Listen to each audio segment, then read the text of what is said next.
Lalu sahut Musa, "Bagaimana jika mereka tidak percaya kepadaku dan tidak mendengarkan perkataanku, melainkan berkata, Tuhan tidak menampakkan diri kepadamu?" Tuhan berfirman kepadanya, "Apakah yang di tanganmu itu?" Jawab Musa, "Tongkat." Firman Tuhan, "Lemparkanlah itu ke tanah." dan ketika dilemparkannya ke tanah, maka tongkat itu menjadi ular, sehingga Musa lari meninggalkannya. Tetapi firman Tuhan kepada Musa, "Ulurkanlah tanganmu dan peganglah ekornya." Musa mengulurkan tangannya, ditangkapnya ular itu, lalu menjadi tongkat di tangannya.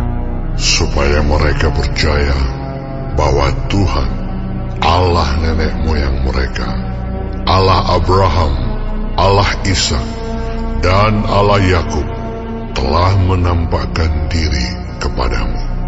Lagi firman Tuhan kepadanya, "Masukkanlah tanganmu ke dalam bajumu." Dimasukkannya tangannya ke dalam bajunya, dan setelah ditariknya keluar, maka tangannya kena kusta putih seperti salju. Sesudah itu firman-Nya, "Masukkanlah tanganmu kembali ke dalam bajumu."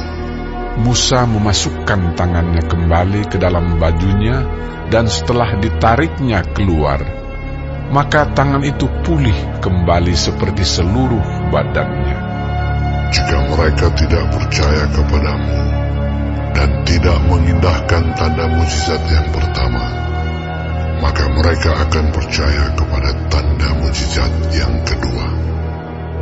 Dan jika mereka tidak juga percaya kepada kedua tanda mujizat ini dan tidak mendengarkan perkataanmu, maka engkau harus mengambil air dari sungai Nil dan harus kau curahkan di tanah yang kering. Lalu air yang kau ambil itu akan menjadi darah di tanah yang kering itu. Lalu kata Musa kepada Tuhan, "Ah, Tuhan, aku ini tidak pandai bicara. Dahulu pun tidak, dan sejak Engkau berfirman kepada hamba-Mu pun tidak. Sebab aku berat mulut dan berat lidah." Tetapi Tuhan berfirman kepadanya, "Siapakah yang membuat lidah manusia? Siapakah yang membuat orang bisu atau tuli? Membuat orang melihat atau buta?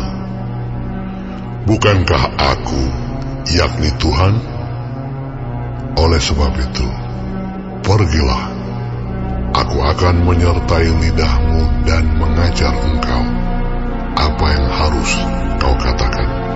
Tetapi Musa berkata, "Ah, Tuhan, utuslah kiranya siapa saja yang patut kau utus."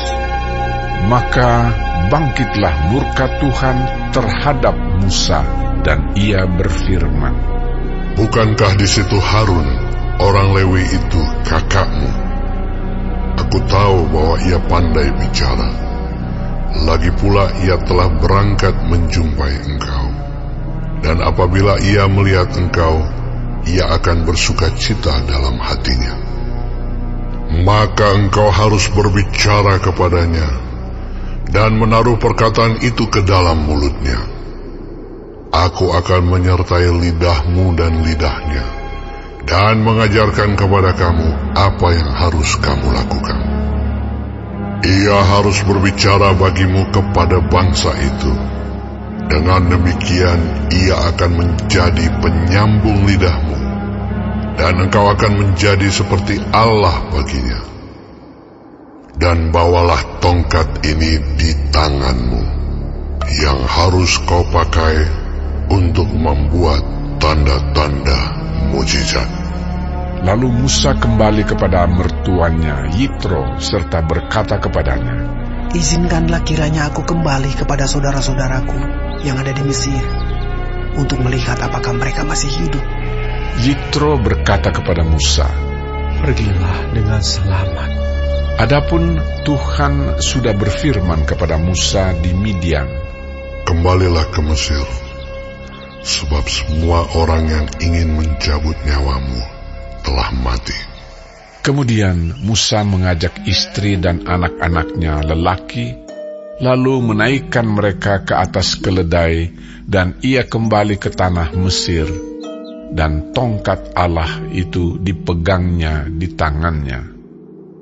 Firman Tuhan kepada Musa, Pada waktu engkau hendak kembali ini ke Mesir, ingatlah, supaya segala mujizat yang telah kuserahkan ke dalam tanganmu, kau perbuat di depan Firaun.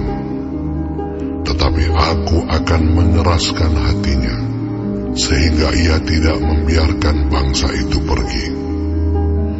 Maka engkau harus berkata kepada Firaun, beginilah firman Tuhan, Israel ialah anakku, anakku yang sulung.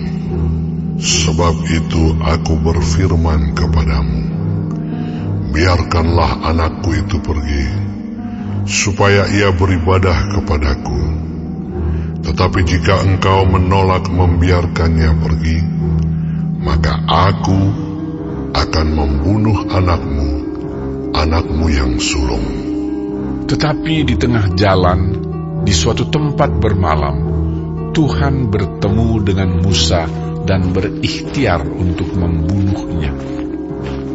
Lalu Zipora mengambil pisau batu, dipotongnya kulit katan anaknya, kemudian disentuhnya dengan kulit itu kaki Musa sambil berkata, Sesungguhnya engkau pengantin darah bagiku. Lalu Tuhan membiarkan Musa, pengantin darah, kata Zipora waktu itu, karena mengingat sunat itu. Berfirmanlah Tuhan kepada Harun, Pergilah ke padang gurun menjumpai Musa.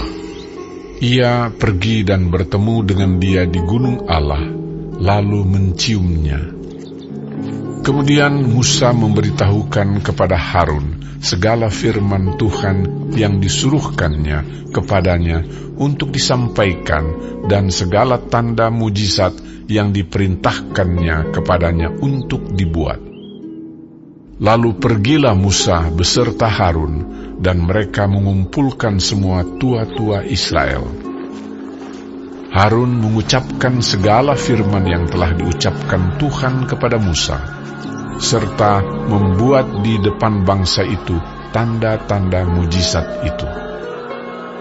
Lalu percayalah bangsa itu, dan ketika mereka mendengar bahwa Tuhan telah mengindahkan orang Israel dan telah melihat kesengsaraan mereka, maka berlututlah mereka dan sujud menyembah.